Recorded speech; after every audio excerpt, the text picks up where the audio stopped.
Now we want to think about a situation where instead of reversing the accounts receivable, we had already received a payment from a customer and we're going to have to basically issue them the money back. In which case you might say, well, if I have to issue them the money back, that means money's going to come out of the checking account. That would be an expense form or a check form, right?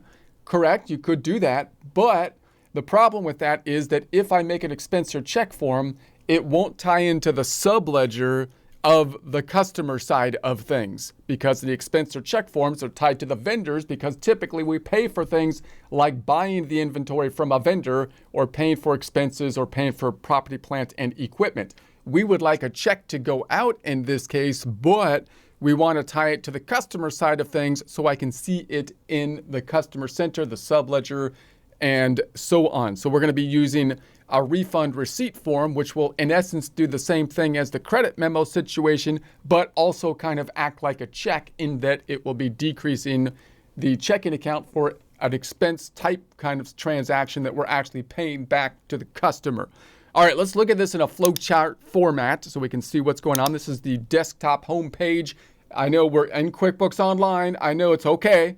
It's just that we're looking at this to see the flow here because we have these nice arrows, and then we'll get back into the online format. So remember that when we're in the customer cycle, we could have a customer cycle that's really easy, like if you did gig work, if you work at YouTube or something and Google pays you, then you're just going to get the deposit and record that as income. It's unlikely that you're going to have to reverse that, and if you do, it might just be an automatic kind of transaction if the Google paid you incorrectly or something like that.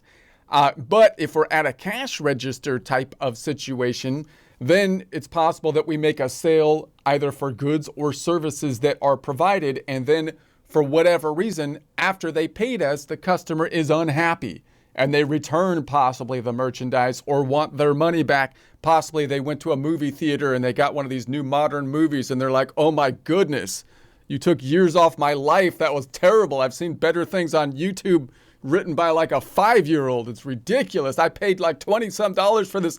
And then you have to give them a refund. You're like, I know the movies are terrible these days. But in any case, so then if you have to give the money back, then again, you would think that would happen with a check form, decreasing the actual checking account.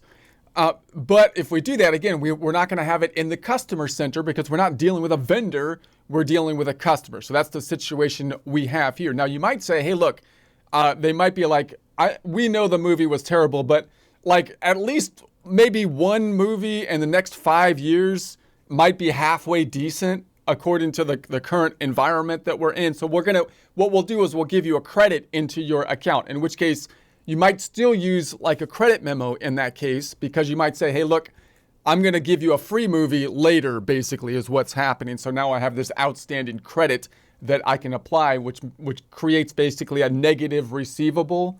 And so that's something that could be an option. That negative receivable is a little bit of a questionable kind of transaction, however, because if we expect them to take us up on that offer, then it shouldn't really be a negative receivable. You would think it would be a positive liability situation. So we'll talk more about that kind of scenario, which is similar to a situation where we have prepayments. You get paid before the work is done. But that we might talk about that a little bit later.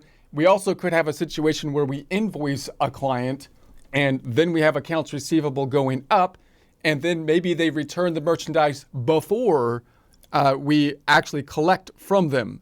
So in that case, we can issue the credit memo. That's where the credit memo makes most sense because it's going to be reversing the accounts receivable. However, if we had an invoice and then they paid us, they already paid us, and then they return, we're at the same point in time, in essence, as if we made the sale with the sales receipt.